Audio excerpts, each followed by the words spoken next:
The Lobster is as hilarious as it is horrific. It was released in 2015 to high critical acclaim with a 90% approval rating on Rotten Tomatoes and a 7.1 on IMDb.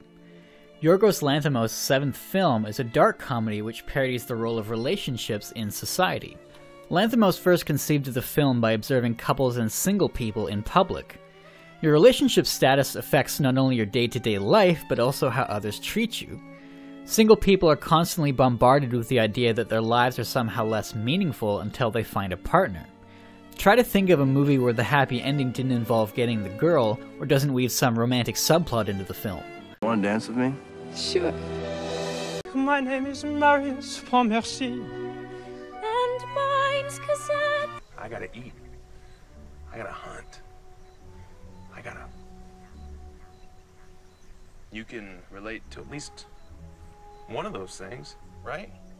Commercials make it seem like the happiest and most complete people are in a couple. The new 2017 Subaru Forester.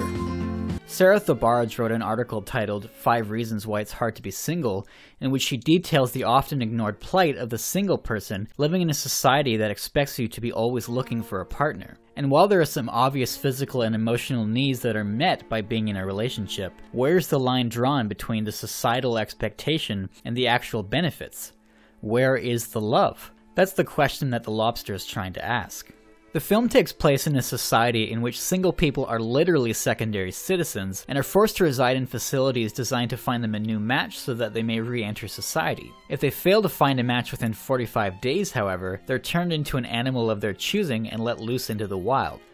Guests, or shall I say inmates, can extend their stay by tranquilizing and capturing escapees of the hotel who, like the animals, live in the forests near the hotel. The main character of the story is David, an out-of-shape everyman who has his wife usurped by another man. Interestingly, in this society, the man who is cheated on as now single is the one punished. David does his best to find himself a new partner, but being unsuccessful, escapes the hotel to live with the forest dwellers. Here he discovers a society of single people who reject that they should be treated as secondary citizens, and instead proudly boast how single they are. And single you must stay if you plan on inhabiting this society, as its rules are as much a farce as the one in the first half of the film.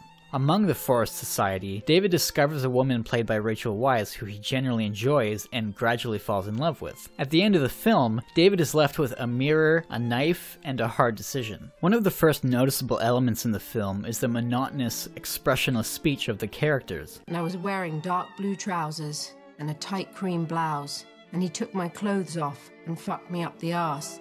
It's not that they don't have emotions, there are scenes in which they become angry or upset. No, the manner of speech is more meant to convey a complete lack of subtext to their words. Every character says exactly what they mean. If I don't find a suitable partner soon, I'm going to kill myself by throwing myself out of one of the rooms. The characters then are superficial creatures without any kind of inner complexity. David, upon arrival at the hotel, should he fail to find a mate within 45 days, chooses a lobster. His reasons for doing so are all cold, logical, and praised by the head of the hotel.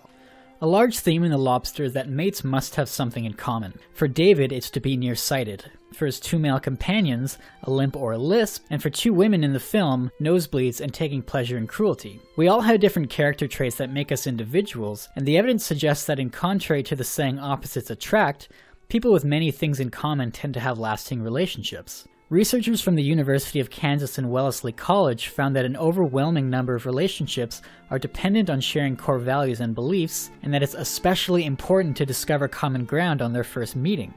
If few commonalities are shared, it's unlikely that further interactions will occur and a relationship won't form.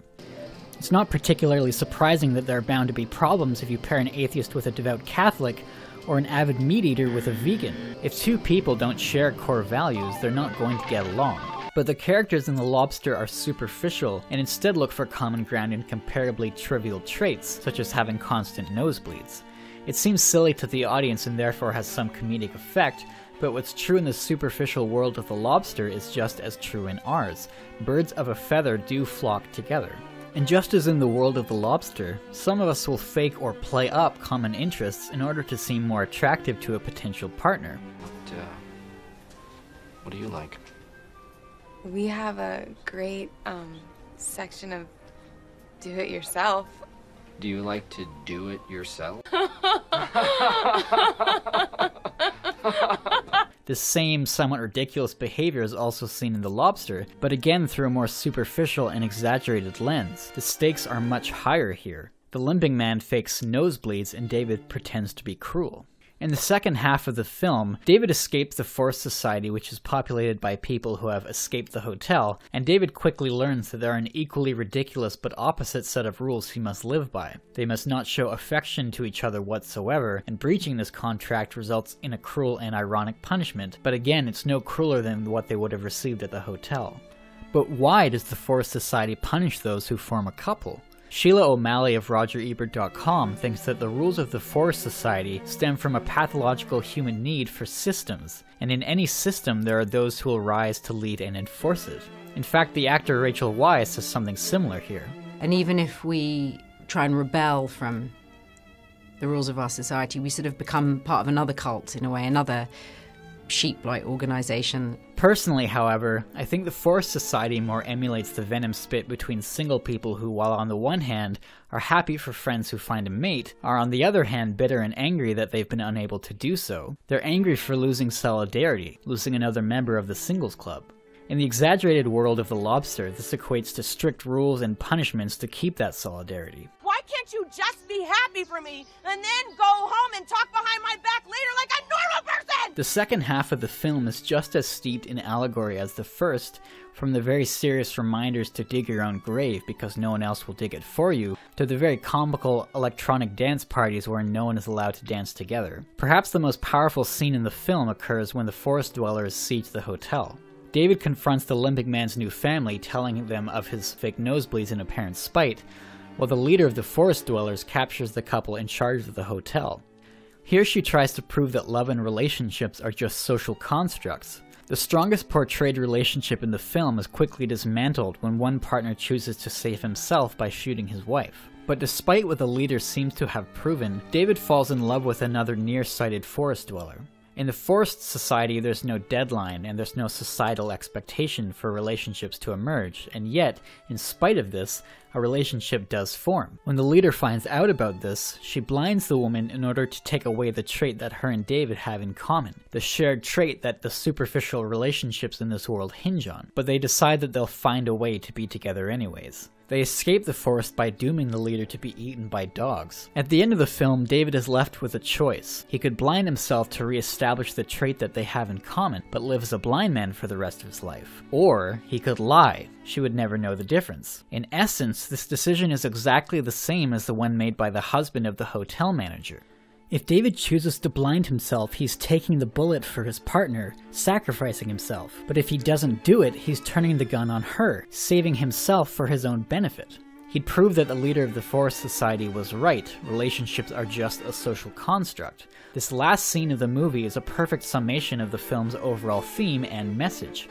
Are relationships all just societal bullshit, or is love real? Where's the line between the two? Smartly, Lanthimos leaves this up to the audience to decide. I'd like to return for a moment to David's decision to become a lobster. David is the quintessential everyman, lacking any intention or free thought. His choice of a lobster perfectly encompasses the traits that the society he lives in treasures most. Lobsters live for over 100 years, are blue-blooded like aristocrats, and stay fertile all their lives. I think it would be extremely interesting, if slightly redundant, if David were asked again near the end of the film. Would he still choose a lobster? If you think so, you probably also believe that he didn't blind himself. I've done my best to be comprehensive, but if you feel I've missed anything or wish for something else to be explained, please let me know. What animal would you choose and why? Leave your comments below, and thanks for watching.